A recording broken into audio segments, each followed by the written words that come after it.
Man, this film was trippy, and I got a lot of other thoughts. So let's jump into the review of the new film, The Friendship Game.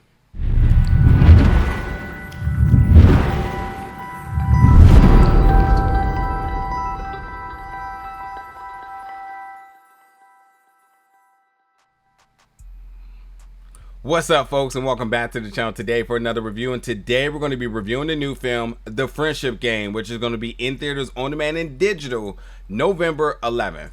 So the first things first with this film is that I saw the trailer and I said, oh, this looks interesting. But the biggest thing for the trailer with me, beyond the concept, was that I saw familiar faces. Saw some folks that I really like. One being Peyton, you may have seen in Cobra Kai.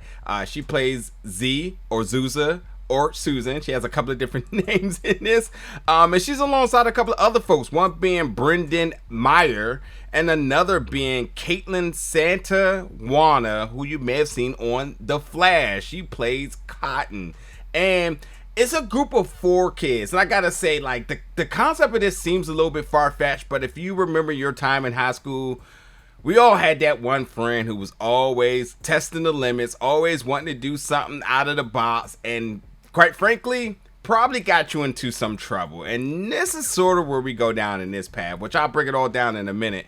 But yeah, this film also kind of gave me vibes, and it sort of felt like a film I seen some years ago called Wish Upon with Joey King. And by the similarities between the two films was the toning, both really kind of set in that high school sort of, the demo sort of is aimed towards that high school audience and whatnot, but we all came from high school, so we obviously can always relate back to those moments. And in terms of like the horror and like, which I thought that one was much more deeper within the gore and all that other good stuff, but the concepts are both kind of unique. Where Wish Upon, which I totally think, if it sounds interesting, go check it out. It came out in 2017.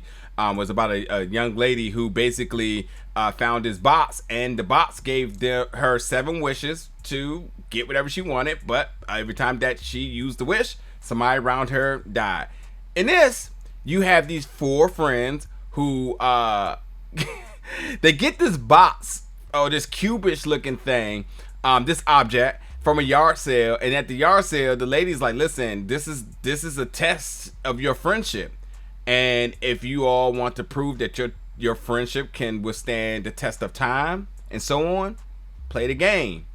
And that was it.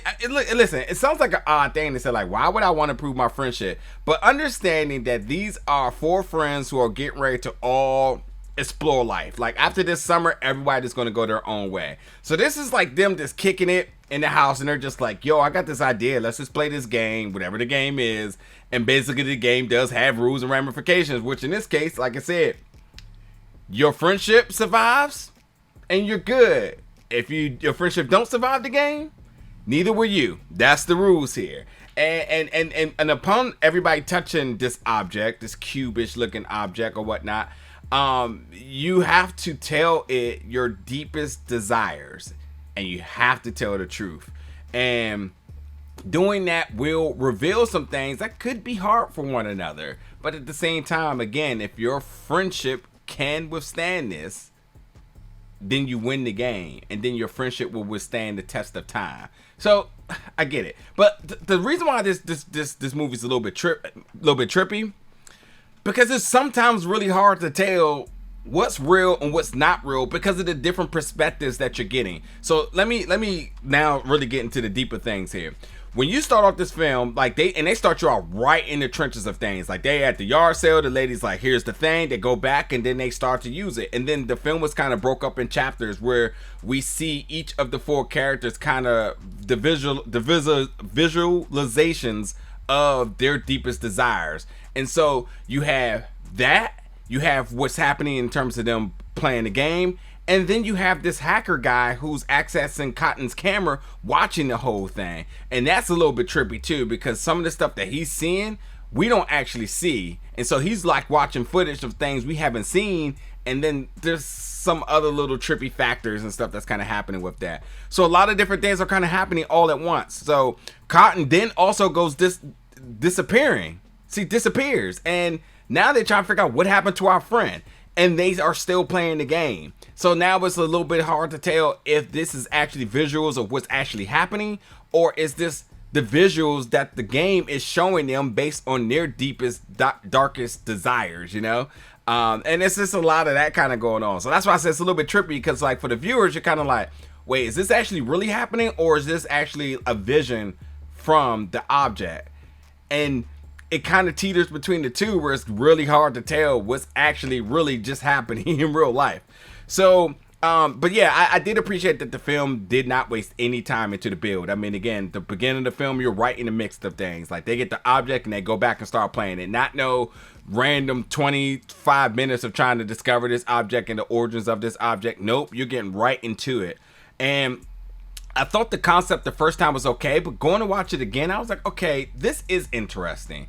I'm actually really intrigued to see this go beyond this film. I would like to see, now that it kind of laid the foundation, to kind of see this go much more darker, much more gore, and brutal at the same time too, because there is a small aspect of all of that in this film, but not enough. I think they absolutely can go full tilt on a lot of these different things here.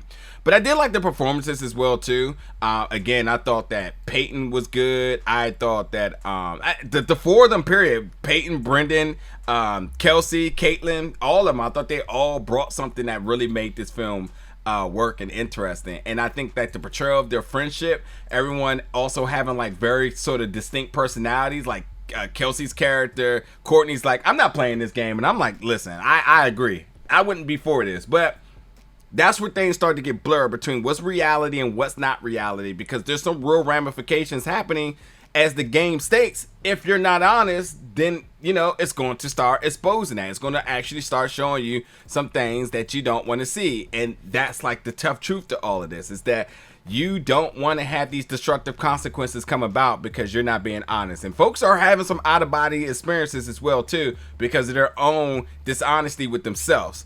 So I get like a lot of what the film is trying to you know, the message that the film is trying to give you as well, in terms of friendship and in terms of being honest with your friends. But as far as the horror aspect as well too, I also thought things were very creepy, not so scary. I don't think I was ever really scared, but it was definitely creepy, a little bit eerie, and it was more about the mystery of trying to figure out what happened to Cotton, and the mystery for the viewers of understanding, like, is this real or is this not real? Because it totes that line in a way that it gets trippy to the point that you just may get confused, you know, may get lost in all of that. And then this creeper guy that's accessing the cameras and whatnot becomes a vital part to the mystery of where Cotton's at. But at the beginning, you introduce like, who is this creep, this accessing people's webcam just for whatever, for pleasure, whatever it may be.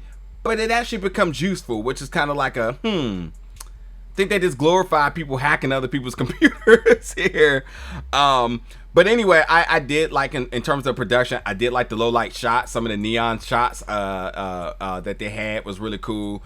I think that the drama, things get really sloppy, especially since a lot of things are converging on one night, the night that Cotton goes missing, and things are absolutely sloppy because of these desires and secrets.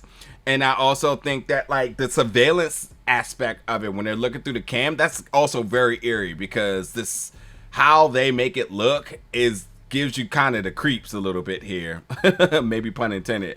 So yeah, and again, it's the object here is to win by staying friends, and everybody wants to hear everybody's desires, but at the same time, like, well, what's really the point? Understanding that these are all friends that are all going their own separate ways after the summer, and this is like a pact to one of them to saying like, we'll always be friends forever, even if it means we have to play this stupid game that actually has real life ramifications to it. That's kind of where it goes with it, and I think it's interesting, you know.